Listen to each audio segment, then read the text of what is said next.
Mga boss, dito ulit tayo. Kuya Kim, Auto Trading. Simulan mo, Konsi, Everest. Yan mga kuya. What's up mga kuya? Gandang umaga sa inyong lahat.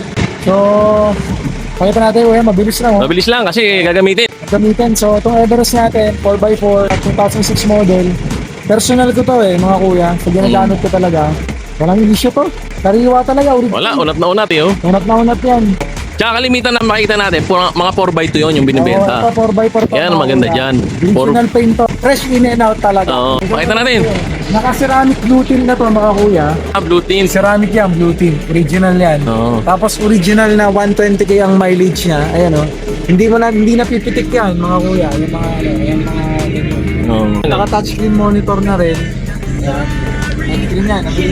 In and out mga kuya. Malamig ang aircon. 4x4 kuya. Power, Windows. Windows na.